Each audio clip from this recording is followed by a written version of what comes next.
What's up, guys? This is Chris, Bonafide Hustler, coming to you live from my garage. Take a look around. I mean, you've seen this scene before. And this week we're going to talk about where to find the stuff that I find, okay? So let's kick it off with some stuff that I've actually sold this past week and the profits behind it. Okay, so one of the things I found this week was I sold last week, was a Lego set. You know, my risk was about $1, and I ended up making about 32 times my risk on that Lego set. That went to eBay. That was amazing. Let's talk about other things that I sold. Mountain biking shorts. We had 2 pairs of that. It was a vintage mountain biking short, and it was just a normal mountain biking short, both in really, really good condition. I made about 36 times my risk on the vintage one, and I made about 22 times my risk on the other one. So that was fantastic, okay? Who can't complain with investing $1 and making like 36 bucks, or investing $1 and making like 22 bucks? It's like amazing. Gotta learn hustling, guys, okay? Some of the other stuff that I sold this week, let's talk about in my antique mall. I don't own an antique mall, but I do own an antique booth, and I rent one. So I sold a thing called a vintage Snackmaster, which is kind of like a little rare Coleman cooler looking thing that I had bought for like $3. I ended up selling it for like 24, maybe, I think it was 24 bucks. Either way, great freaking item to sell. All right, so you know what? There's actually another thing that I want to mention that I sold last week, and that is studio monitor speakers that are made by Roland. Okay, so they look kind of like those rocket kind of speakers, R-O-K-I-T, that you see people messing with their DJ booths and stuff. Those speakers I bought for like 10 bucks, and I ended up selling them for like 46. So realistically, I was looking at like risking about $5, and I made about $36 on that investment. So that was wonderful. Okay, let's talk about some of the things I found this week and some of the things I'm going to sell this week. Okay, where's this stuff going to go? Things like this that I found. A Ford hubcap. This thing's really cool. Bought it for like $5. This is going into my antique booth. I don't know if I really want to send this off on eBay, but this is just really cool. Someone will pick it up and go, hey, you know what? I'll pay 20 or 30 bucks for that. Why not? All right, let's talk about this right here. This is amazing. This is actually solid brass. And this is a fountain light from a Beverly Hills hotel from back in the 50s or 40s. Well, that's what the story is, right? And it weighs a lot, so I knew it's quality and it's nice and I like it. So this right here, you might be thinking like, what are people going to do with an old, stupid fountain light from Beverly Hills in the 50s? Honestly, looks like this, looks like a normal fountain light like this. Hey, like motorcycle headlight, cafe racer motorcycle headlight, all kinds of things happen when you look at it this way. It looks like something from a Jules Verne novel. Amazing looking piece, okay?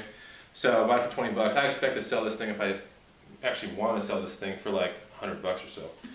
Okay, let's talk about a tin, a log cabin tin. It's a 100th anniversary tin, and this right here is I've never had log cabin syrup, but you know what? It looks pretty damn good already, right? So this right here is a tin, and I got it for like $2.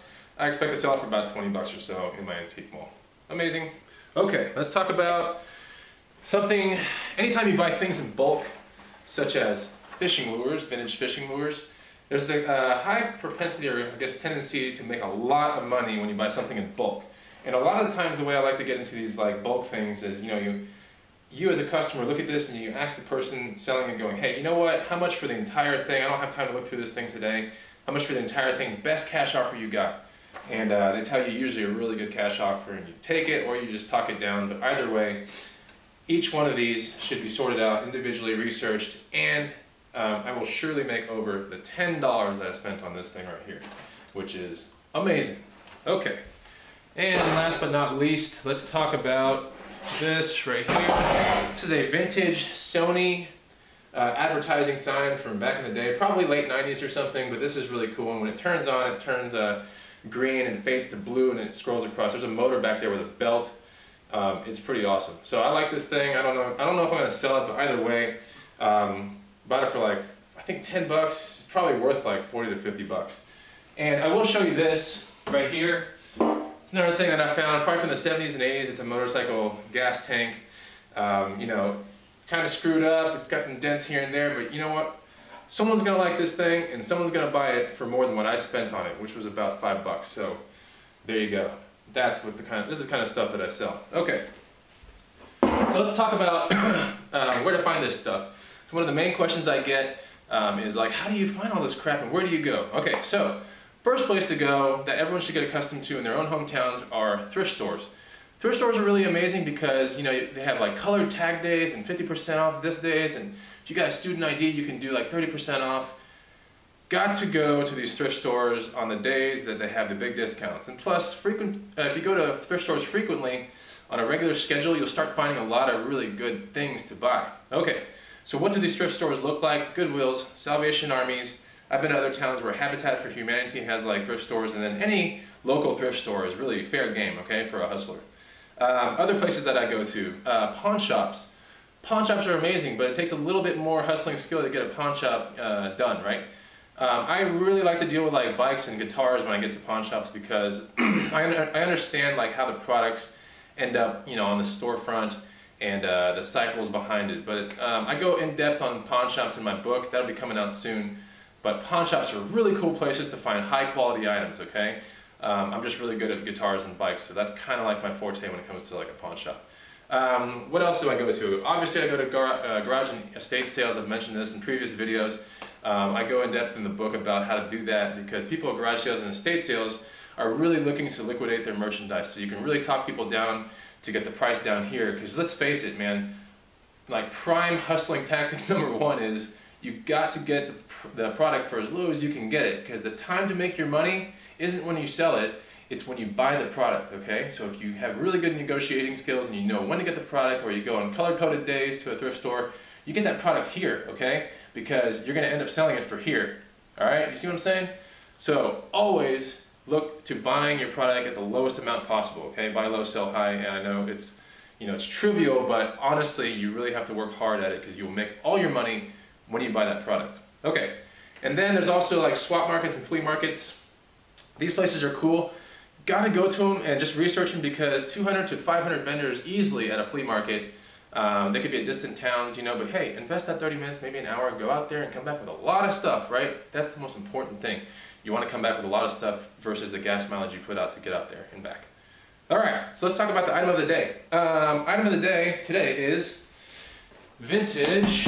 Oh my God, there's so much stuff down here. Vintage Dooney & Bourke purses. Typically two-tone, right? Look at that, two-tone. Brown and a color, brown and a color, and brown and a color. All right, several different styles right here. Two with shoulder straps, one is a drawstring. All right, now, there are three different styles here, but one is a fake one, okay? Which one's the fake one? Well, I'm gonna let you know which one's the fake one because I don't want you guys to go through buying a fake Dooney because they're not really worth anything. But a real Dooney, if you buy it around, you know, $5–10, is worth about $40 and higher. And in really good condition, in a really rare color, you're looking at like $100 easily, okay? So keep your eyes open for these Dooney & Bourke purses. So let's talk about the first one. Hold on. Talk about this first one right here. This is a green leather. You know, it's really nice, it's soft, it's supple. The leather is nice, it's soft. Pay attention to the stitching, okay? The stitching should be all in almost the same exact color. You know, yellow thread, yellow thread, yellow thread, and look for brass fittings, brass fittings, brass fittings, real brass, same color thread, and then inside you want to look for a tag. This one's got it somewhere in here. You want to look for a tag. It's kind of beige, off-white, and there it is. It says Dooney & Bourke, made in USA, red border, blue lettering. This is a real Dooney. On to the next real Dooney. Here's another one. Handbag. This one right here, the leather, let's go over that. Soft and supple, two-tone, nice. The stitching is all done in one color of thread, which is really cool. And then if you pay close attention, brass, brass, brass, brass, and more brass fittings. And then a brass piece here. Then the last thing you want to look for is that tag inside, and take a look. Of course, there you have it. Dooney & Bourke, red border, blue lettering. I don't know if you can see it, but there you go. All right, real Dooney. We've got these for like $5 a piece, okay? So they sell for like 40 and up all the time. Okay, so let's talk about the obvious fake one. Here is a fake Dooney, okay? Now you don't ever want to get your hands on this, and I got a story behind how we got this thing, but fake Dooney. First of all, let's look at the leather. Look at this thing. It's like straight as a board, right? It's like a Hobby Lobby freaking poster board. This thing sucks. All right? It's straight. It's just crispy sounding. This thing sucks. All right, so that's one of the things. Take a look at the actual stitching. There's like 2 or 3 different colors of stitching on this purse, okay? I don't know if you can see it closely, but it's like, you know, vibrant yellow here, dull yellow there. It's like, okay, that's like issue number 1. Well, that's issue number 2. Issue number 1 was the leather being poster board, Hobby Lobby style. And then you got these brass fittings, which aren't even brass. They're made to look like brass, but it's not. It looks like gold, okay? So this is obvious fake, you know, not brass, not brass, not brass. And let's just confirm inside the purse. You know what? There's not even a tag in here, okay? Super fake Dooney. All right, so how did we get this Dooney? Well, before we even got into like experimenting with Dooney purses, my girlfriend just loved it, and she thought it was a cool thing and found it at a thrift store for like $9.99. And this one right here, you know, after we learned about like how to spot the fakes, we really figured this one out. But thank God we didn't sell it because A, we don't want to be that kind of person that sells fake Dooneys. And second of all, thankfully, I'm able to show you what a fake one looks like here so you guys don't freaking waste any money. Okay, so there you have it. Crappy fake Dooneys and cool Dooneys down there. Okay, let's go over the recap. Right here, Dooney, what to look for.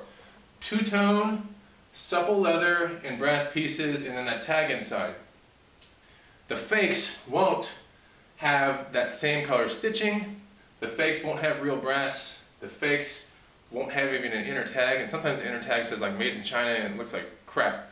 So, and then there's like really, really small letters, but the fakes, obviously, as you saw in that red one, the leather is not soft and supple, okay? It was just fairly like that. Okay, so that's Dooney, that's the item of the week. If you do like my videos, please thumbs me up and subscribe to my channel. I love doing this kind of stuff, and I love educating you guys on making money and hustling and finding a really, really, extensive product knowledge and things to sell. And at the same time, I'm going to try to show you what fakes look like in the world, because I don't want you guys getting a fake, okay? And so yeah, if you like the videos, please subscribe, and I'll talk to you guys later. All right, bye.